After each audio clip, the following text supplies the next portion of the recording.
EPIC di frère ci Met Diagne moom nekk borom écrit la Saint-Louisienne. Aliou nuyu naa la. Koso maa ngi lay fay. tey ñi ngi dawal li nga xamante ni mooy 3e journée wax naa ni bin dawalee li nga xamante ni mooy suñ 2 dernières journées yi ñu dawal fekk na classification chevaux yi daawul génnagul woon tey ñu ñëwaat dawal suñ 2e journée ñu homologué course bi génne classification yi ak 3e journée tey bi ngeen defee classification yi nan ngeen jàngatee fas yi ak ni ngeen gisee fas yi ak ban nan ngeen defee classification yi. waaw Koso xanaa di la remercier rek di wax ne classification bi moom wàllu élevage la c'est de leur responsabilité man dama ciy bay sama waar rek damay suivre fas yi au cours de la saison pour mën a aider un peu propriétaires yi ak jockeys yi boo xamee ni classification bi xaw na tardé wala yooyu wala ñu am ay information yu ñu ma ciy laaj ma leen ci gindi maanaam mais bu ñu xoolee classification bi globalement gis nañu ni am nañu ay catégories yoo xam ni ay catégories yu intéressant la catégorie groupe 2 bi boo ko xoolee daanaka rek da nga naan sax groupe 1 la waaw parce que foo Lougaloo nekk expert nekk fa Jeyna nekk fa Alpha Ndiaye nekk fa ak yeneen i fas rek xam nga ni groupe boobu am na niveau bu relevé daanaka day jege rek niveau groupe 1 bi groupe 1 bi également am nañ fa fas yu bëri daanaka on a 27 chevaux yu fa nekk mu di record boo xam ne mosuñu fa yegg mosuñu am autant de chevaux ci groupe boobu ba pare fas yañ fa am yëpp daanaka kenn ku ne raw na mu nar a nekk vraiment catégorie bu serré également boo demee ci groupe 3 bi foofu xëy na moom mooy xaw a gën a yamamaay ndax fas yi nga xam ne ay notes serré rek lañ am ñoom ñoo fa nekk ak ñi ñu tuddee ay 0 kilomètre ak ñi nga xam ne ñoo jógee ci bee bi wàcc foofu jàpp naa ni daal xëy na groupe boobu mën na gën a sedd ci groupe yi mais bu weesee groupe boobu yeneen groupe yëpp dañuy nekk ay groupe yu équilibré groupe yoo xam ne vraiment jàpp naa ni bu kenn rawee tey dimanche ba ci topp beneen moromam mën na raw.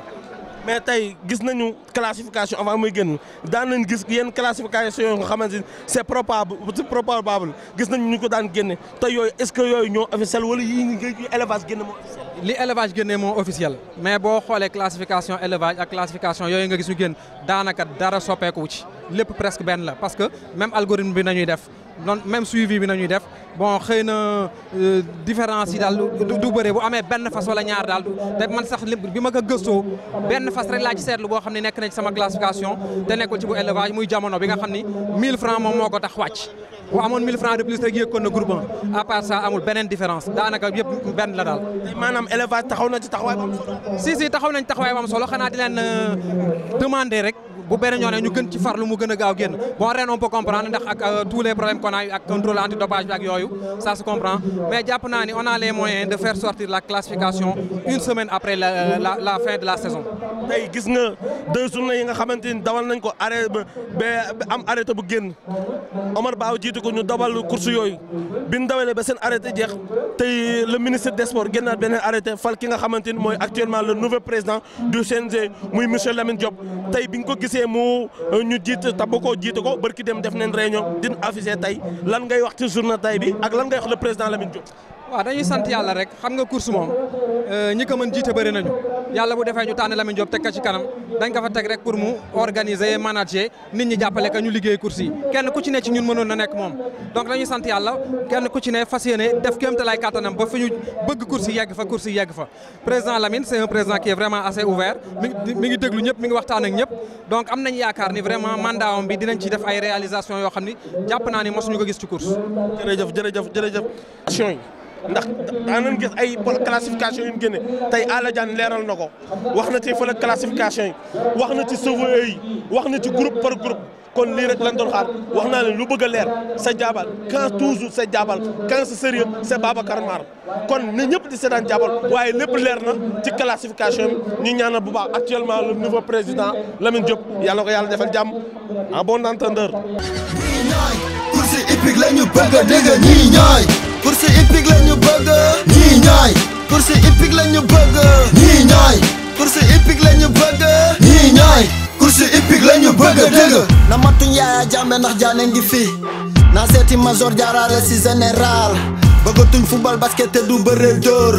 bàyyi nañ lépp léegi topp naaru góor bañi daaw neel machallah xam ngeen ne duma yéen kon ne leen kaar ñu rafet njort jot aminu uma toi et moi nañ yéene rasul dooli Medina barke ñëpp ne laaw la cat jàmbaaru taal bu yàlla taal ci réew mi maaraadu ma xafal te wóor na àdduna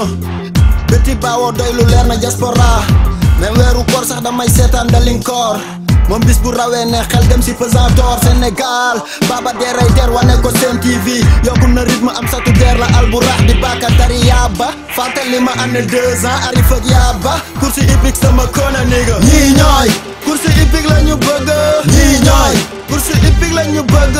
ñii ñooy course hippique la ñu bëgg ñii ñooy course hippique la ñu bëgg nigga ñii ñooy course hippique la ñu bëgg ñii ñooy course hippique la ñu bëgg daa mel ni baax na ñoom ñëpp jóg nañu waaye ndaje moom moo jógul ñoom ñëpp jógonoon nañu lii la amateur yëpp yàkkamti woon fas wi nga xamante ni moo génn si kanam moom mooy Linguère Ngoné Dieye 2e position Yëgul Buur moo fa ne 3e position Xare gars yi si des na dañuy ràmmal rek ndax 1650 mètres la ñuy daw koso peex Linguère gars yi ngi doon ba léegi Linguère Ngoné Dieye moo nekk ci kanam ba léegi gis naa en 2e position Yëgul Buur waaye gis naa fas wu mel ne Taaliba Diack Saaw gis naa Xare dal na ci kaw nag Yëgul Buur ci kër Linguère Ngoné Dieye Xare ñëw na ci kanam ba léegi Xare ci kanam Las Palmas. jërëjëf Koso ba léegi ki nga xamante ne si moom moo génn moom mooy Xare ñaari dimanche yi passé yëpp moom moo leen rawoon wante Linguère Ngoné Dieye ñëw na si kawam ni ko yokkal li ngay def lu Xare waxi Linguère Ngoné Dieye suul ko lu Linguère Ngoné Dieye waxi Yëgul Buur suul ko ramum ñooy njiitum ngolo malaanu jàmma Diop kabaarul si fi nga xamante ni moom mooy 2STV waaye Koso Linguère Ngoné Dieye génnaan na Koso bi Linguère Ngoné Dieye génnaan na mi ngi jógee ci écurie bu mag boobu nga xam mooy écurie professeur Cheikh Thiam en 2e position Xare en 3e position Yëgul Buur ba léegi ñu ngi noonu génn wax nga ko ñoo ngi noonu di romb tournalu Koso Peex waaw professeur Sakhir Thiam bi wuti fi nga xam ne mooy tournalu Koso Peex borom peex Linguère Ngoné Dieye moo génn doomu Texas Rans la Texas Rans biir si Rans dan time dan xil dan zik nozon danseur Yëgul Buur ñëw na si kawam doomu Daram Sarr la Mamad Dieye doomu Kéba Dieye animateur moo ko war waaye Linguère Ngoné Dieye génnaan na Koso Peex borom peex Linguère Ngoné Dieye génn na Linguère Ngoné Dieye moo génn 2e position ki nga xamante ne si moo di Yëgul Buur moo ne 2e position Linguère Ngoné Dieye moo ne ci kanam Koso Peex Linguère Ngoné Dieye moo nekk ci kanam en 2e position Yëgul Buur Linguère Ngoné Dieye ba léegi moo nekk ci kanam Las Palmas wayul fay waaye ba léegi nga xamante ne moo koy dàq moom mooy Yëgul Buur jóge équipe bi nga xamante ni mooy Siid Ndaw bu Thiès bu rawee dina fi def loo xamante ni kenn dootu ko fàtte parce que moom Thiès gii la jóge ñu indi ko Thiès bu nar a delloo buum sa mboy mbëgga waaye ba léegi Linguère Ngoné Dieye moo génn ba léegi Linguère Ngoné Dieye moo génn Yëgul Buur moo ne 2e position ñu ngi noonu ci 200 mètres bi bu ñu ñëwee dañuy téye Linguère Ngoné Dieye Yëgul Buur Linguère Ngoné Dieye Yëgul Buur Linguère Ngoné Dieye Linguère Ngoné Dieye Yëgul Buur attention kon ñuy bàyyi loolu waa ñu bàyyi loolu juge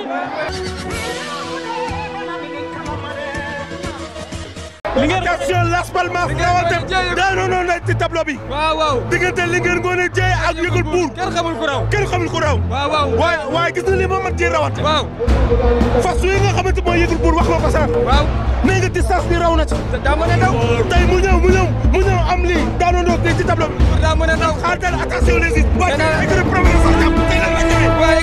écurie Siid Ndaw ñoom dañoo defar course de ren defandoo après ñëw daan os tableau kenn xamul bu ku raw ñu def temps bi 2 minutes 19 secondes